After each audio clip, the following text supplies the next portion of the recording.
नमस्कार दोस्तों, स्वागत है आपके अपने यूट्यूब चैनल वीके सर मस्ती में। आज की इस वीडियो में हम लोग जानेंगे, थंबनेल पर आप लोग पढ़े होंगे कि दाखिल खारिज को लेकर यानी कि म्यूटेशन को लेकर एक बहुत बड़ी खुशखबरी आ चुका है। इस महाअभियान के दौरान बिहार भूमि राजस्व महाअभियान के दौरान दाखिल खारिज को लेकर के एक अपडेट डाला गया है। इस अपडेट के बारे में हम लोग बात करेंगे। एक खुशखबरी है, जिन व्यक्तियों का म्यूटेशन अभी तक बहुत दिनों से 10 साल 20 साल 50 साल से नहीं हुआ है, तो बहुत सारे लोग परेशान थे। दखल कब्जा भी है, नया ज़मीन रजिस्ट्री भी है और दाखिल खारिज में प्रॉब्लम आ रही थी। इन सभी चीज़ों को लेकर के लोग परेशान थे कि क्या ये ज़मीन मेरे पास होगा, मेरे हक में होगा या नहीं होगा। तो इस चीज़ को लेकर के सुप्रीम कोर्ट ने बहुत पहले भी निर्णय लिया था एक केस के सुनवाई के दौरान, और फिर इसको जजमेंट दे चुका है इस महाराजस्व अभियान के दौरान। तो जितने भी लोग परेशान थे दाखिल खारिज को लेकर के, बहुत ऐसी स्थिति है कि आपका ज़मीन आपके पास है, आपके खाता खेसरा जमाबंदी रकबा सब कुछ सही है और आप सही रजिस्ट्री कराए हुए हैं, और वो अभी तक आपका लैंड म्यूटेशन नहीं हो पाया है। बहुत ज़मीन ऐसा है जिसका ज़मीन का जमाबंदी दादा परदादा के नाम से चले आ रहा है और सभी लोग आपस में बंटवारा करके उसको उपयोग में कर रखे हैं, लेकिन अभी तक उसका म्यूटेशन नहीं हो पाया, दाखिल खारिज नहीं हो पाया है। तो ऐसे स्थिति में लोग परेशान हैं कि करें तो क्या करें, आखिर क्या प्रॉब्लम है कि मेरा म्यूटेशन नहीं हो पा रहा है। तो यहाँ पर कुछ प्रॉब्लम होता भी है और कुछ नहीं भी होता है। कुछ प्रॉब्लम नया इशू टाइप से बनाया भी जाता है सीओ के माध्यम से, कर्मचारी के माध्यम से, समझ रहे हैं कि नहीं। तो इन सभी चीज़ों को लेकर के हम लोग उपस्थित हुए हैं ताकि आपको क्लियर कर दे, आपको सुझाव दे दे जो भी अपडेट आ चुका है।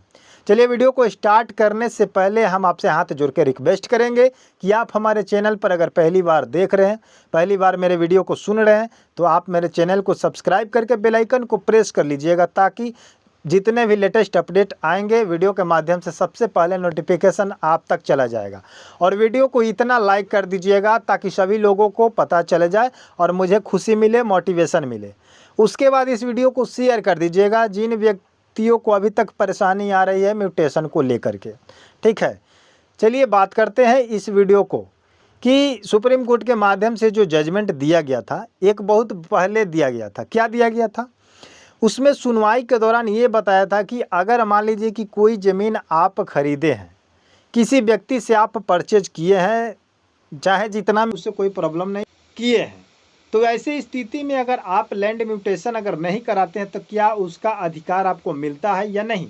बहुत सारे कहते हैं कि अगर आप लैंड म्यूटेशन अगर नहीं कराते हैं तो आपका उस ज़मीन पर अधिकार नहीं होगा। ये आप लोगों का एक भ्रम है, ये एक अलग टाइप का ये पर्चा है, ये अलग प्रक्रिया है। इसका काम होता है दाखिल खारिज का मतलब, म्यूटेशन का मतलब होता है कि जिस व्यक्ति से आप ज़मीन खरीदते हैं वहाँ से नामांतरण कर दिया जाता है, दाखिला खारिज कर दिया जाता है। यानी कि जिसके दखल में था वो अगर आपका ज़मीन बेच चुका तो आप उससे दाखिल खारिज कराने का मतलब यही होता है कि उसका नाम वहाँ से कट करके और आपका नाम चढ़ जाएगा। ये एक तौर तरीका है, प्रक्रिया है जिससे आपके नाम पर शो करने लगेगा। लेकिन अगर आप खरीदे हैं और अभी तक नहीं कराए हैं, 10 साल हो गया, 5 साल हो गया, तो इससे आपको घबराने की आवश्यकता नहीं है। आपके पास अगर डीड है, सेल डीड केवाला दस्तावेज जिसको हम बोलते हैं, तो वो अगर आपके पास है और उस पर जितना भी प्रूफ लगा हुआ है, डॉक्यूमेंट लगा हुआ है, जितना भी ब्यौरा डाटा आपका है, खाता खेसरा जमाबंदी रकबत चौहद्दी जो भी है, सही रूप से परिपूर्ण है, तो उसका मालिक आप ही है, उसका मालिकाना हक आप ही को दिया जाएगा, न कि जो बेच दिया है उसका।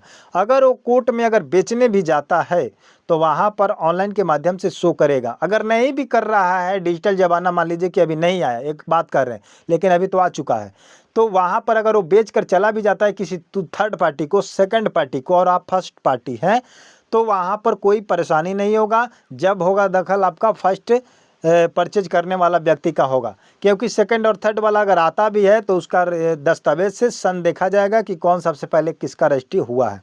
तब जाकर के बेचने वाला 420 के केस में 420 केस उसके धारा लगेगा और तब जाकर के जुर्माना या जेल का भी दावा खाना पड़ता है। तो सुप्रीम कोर्ट ने साफ साफ क्लियर कर दिया कि जो व्यक्ति सेल डीड खरीदे हुए हैं उसको घबराने की आवश्यकता नहीं है, उनका अभी नहीं भी हुआ है तो कोई दिक्कत नहीं है, बट उसको करा ले। अब बात आती है कि ये बिहार भूमि राजस्व महाअभियान के द्वारा जितने भी पैतृक संपत्ति है और उनका अभी तक म्यूटेशन नहीं हो पाया है और जिनके नाम पर अभी तक पंजी आ चुका है, तो क्या उनका नहीं होगा? उनका भी होगा। ये मत सोचिए कि आपका दादा परदादा का ज़मीन है और 30 वर्षों से 40 वर्षों से उसका म्यूटेशन नहीं हो पाया और पंजी आया है तो हम पंजी भरेंगे तो नहीं आएगा। बहुत सारे केस ऐसी स्थिति है कि आपका ज़मीन आपके बाप दादा के नाम पर है, लेकिन फर्जी तरीके से कोई और रसीद कटा चुका है, फर्जी तरीके से जमाबंदी अपने नाम पर खुलवा चुका है, बना चुका है।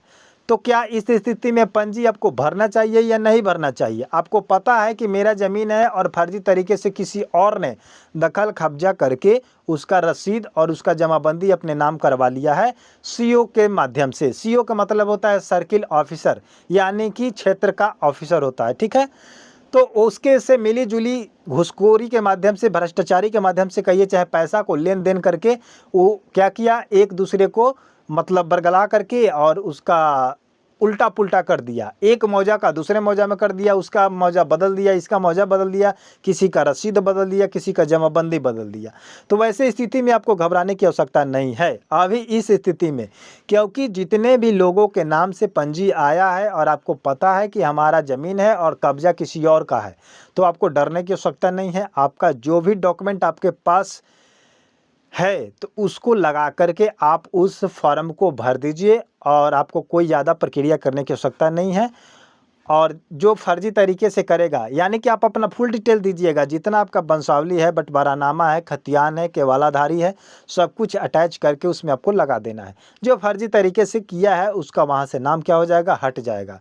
उसके बाद देखा जाएगा, दाखिल खारिज कराया जाएगा, तो उसकी प्रक्रिया अलग है। लेकिन इस दौरान अगर जिन व्यक्तियों का दाखिल खारिज नहीं भी हुआ है तो उनका इसमें जमाबंदी ऑनलाइन चढ़ जाएगा आसानी से। काहे कि बहुत सारे लोगों का परेशानी ये था, बहुत सारे लोग प्रश्न भी कर रहे थे कि ये बताइए कि जिन व्यक्तियों का दाखिल खारिज नहीं हुआ है तो उनका पंजी भरेंगे तो क्या उनके नाम पर होगा या नहीं होगा?